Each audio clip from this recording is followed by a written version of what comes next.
Hello friends, welcome back. कैसे हो आप सब दोस्तों। पुर्तगाल में सेफ जो इमिग्रेशन का इदारा है वो बंद हो गया है और पुर्तगाल में क्या अब फ्यूचर में अगर आप लोग आओगे तो क्या आप लोग पुर्तगाल में अपनी फ़ाइल लॉक करवा पाओगे या पुर्तगाल की जो इमिग्रेशन थी वो अब बंद हो गई है और किसी किस्म की लोगों को, जो भी नए लोग आ रहे हैं पुर्तगाल में, उनको क्या अब कार्ड नहीं मिल पाएगा पुर्तगाल में। काफ़ी सारे दोस्तों के कमेंट्स आ रहे थे क्योंकि रिसेंटली पुर्तगाल की जानिब से ऑफिशियली ये न्यूज़ आई कि सेफ ने अपना काम बंद कर दिया, तो उसके ऊपर लोगों के काफ़ी सारे कमेंट्स थे, ईमेल्स थी, तो उनका आज मैं इस वीडियो में आपको रिस्पॉन्स देने की कोशिश करूँगा कि क्या वाकई पुर्तगाल में अगर आप आते हो 2023 नवंबर में तो क्या आप पुर्तगाल में अपनी फ़ाइल लॉक करवा सकते हो और क्या आप पुर्तगाल में अपना कार्ड ले सकते हो या इसकी इमिग्रेशन अब बंद हो गई है।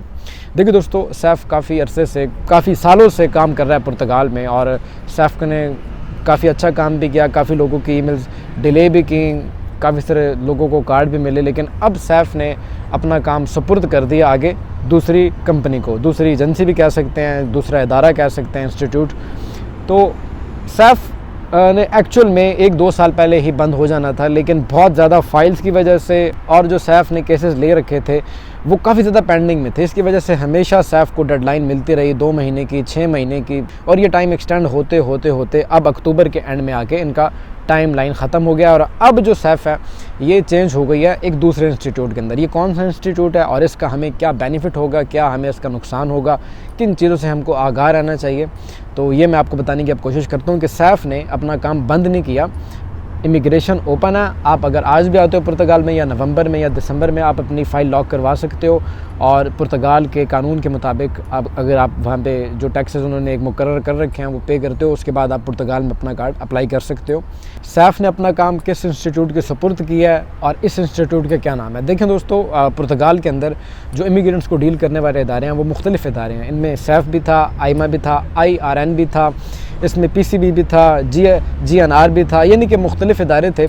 PCB इनका एक पुलिस डिपार्टमेंट और जो IRN है ये इनका एक इमिग्रेशंस को डील करने का एक अलग इदारा है, नोटरी का इदारा, और मुख्तलिफ इदारे हैं। GNR जैसे कि बॉर्डर पुलिस सिक्योरिटी फोर्स हो गई या फिर आईमा जो कि सेफ की जगह ले रहा है। तो एक्चुअल में काम इतना ज़्यादा चेंज होगा नहीं क्योंकि सेफ के काफ़ी सारे एम्प्लॉयज़ को आईमा हायर करने जा रही है।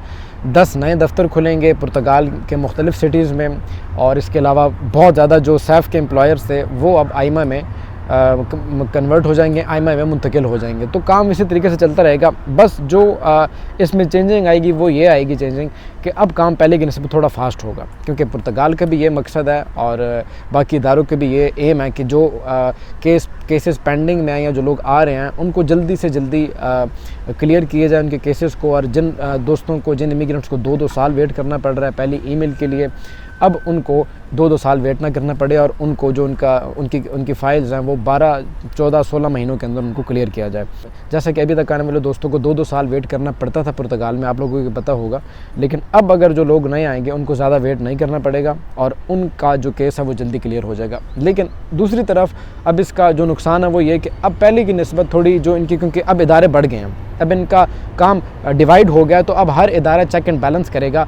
जो लोग पुर्तगाल से बाहर बैठ के फाइल्स लॉक करवा रहे हैं पुर्तगाल में, अभी तक करवाते रहे थे और इस तरीके से वो पुर्तगाल की पहली रेजिडेंसी लेते थे, तो अब ये काम शायद ज़्यादा देर तक मुमकिन ना हो पाएगा क्योंकि अब चेक एंड बैलेंस काफ़ी ज़्यादा होगा। IRN, PCB इस चीज़ को यकीनी बनाएगी कि कोई भी बंदा इलीगल तरीके से पुर्तगाल में डॉक्यूमेंट हासिल ना कर सके और इसके लिए वो अब चेकिंग करेंगे कंपनीज़ में जाके, जहाँ जहाँ आपने जिस कंपनी का कॉन्ट्रैक्ट लगा रखा है तो वो जाके कंपनी में चेकिंग भी करेंगे कि क्या आप वाकई वहाँ पे काम कर रहे हो या नहीं कर रहे।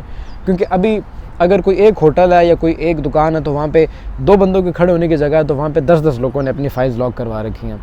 तो अभी तक तो काम चल रहा था, लेकिन अब मुस्तकबिल में, फ्यूचर में ये गेम ज़्यादा देर तक नहीं चलने वाली और अगर आप पुर्तगाल की रेजिडेंसी हासिल करना चाहते हो तो आपको पुर्तगाल मूव होना पड़ेगा, पुर्तगाल में आके आपको काम करना पड़ेगा और पुर्तगाल में रहती हुई आप ये कार्ड अप्लाई कर सकते हो। पुर्तगाल से बाहर जितने भी दोस्त हैं जो पुर्तगाल में फ़ाइल लॉक करवा के बाहर बैठे हुए हैं उनको भी मैं वार्न करते चलूँ कि अगर आप लोग पुर्तगाल की रेजिडेंसी हासिल करना चाहते हो तो पुर्तगाल मूव हो जाओ, पुर्तगाल जाके अपने टैक्सेस वहाँ पे करो। अगर पुर्तगाल से बाहर बैठ के आप फ़ाइल लॉक करवाते हो किसी एजेंट के द्वारा या किसी और थर्ड पार्टी के थ्रू, तो उसमें मैं कोई आपको इसमें सपोर्ट नहीं कर रहा, ना मैं मोटिवेट कर रहा हूँ इस चीज़ को।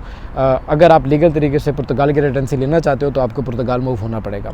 और इसके अलावा जो लोग पूछ रहे थे कि इमिग्रेशन बंद हो जाएगी, ये ऐसे वैसी कोई बात नहीं होगी। इमिग्रेशन खुली है और खुली रहेगी। अभी तक ऑफिशियली सतह पे पुर्तगाल गवर्नमेंट ने कोई ऐसी अनाउंसमेंट नहीं की कि आप लोग पुर्तगाल में अपनी फ़ाइल दिसंबर के बाद लॉग नहीं कर सकते या जनवरी के बाद लॉग कर सकते हो। जब इमिग्रेशन क्लोज़ होने वाली होगी तो इमिग्रेशन कुछ अर्सा पहले ऑफिशियली तौर पे अनाउंसमेंट कर देगी और तमाम दोस्तों को, तमाम पुर्तगाल आने वालों को इन्फॉर्म कर देगी कि हम इस डेट से अपनी इमिग्रेशन को क्लोज़ करने जा रहे हैं। तो अभी तक दोस्तों इतना ही जो कि पुर्तगाल के हवाले से आप लोगों को साथ तफसीलात शेयर करनी थी। इसके अलावा जो भी मेरे पास कोई नई इन्फॉर्मेशन आ रही है मैं वो आप दोस्तों के साथ शेयर करूँगा। बाकी हंगरी कंट्री को लेके बहुत से लोगों के कमेंट्स आ रहे थे, क्वेश्चंस आ रहे थे, उसके ऊपर थोड़ा सा गाइड करते चलूँ कि हंगरी में इस वक्त बहुत ज़्यादा आवाम आ रही है वर्क वीज़ा के ऊपर, स्टडी वीज़ा के ऊपर। हंगरी में काफ़ी सारे लोगों के वीज़ाज़ लग भी रहे हैं, काफ़ी सारी कंपनीज़ हैं, मैं अब नाम नहीं लूँगा ऐसी पर्टिकुलर कंपनी का, लेकिन वीज़ा रेशो अच्छी जा रही है हंगरी की। स्टडी वीज़ा हो या वर्क वीज़ा हो, बहुत से लोगों के वीज़ा लग रहे हैं। पिछले 6-7 साल में इतने लोग मैंने नहीं देखे जो इस साल आ रहे हैं हंगरी में। तो वीज़ा रेशो बहुत अच्छी जा रही है। आप लोग पढ़ने के लिए आना चाहते हो, स्टडी वीज़ा पे आप रब्ता करो, मैं आपको सजेस्ट करूँगा कि कैसे आप ले सकते हो हंगरी का स्टडी वीज़ा।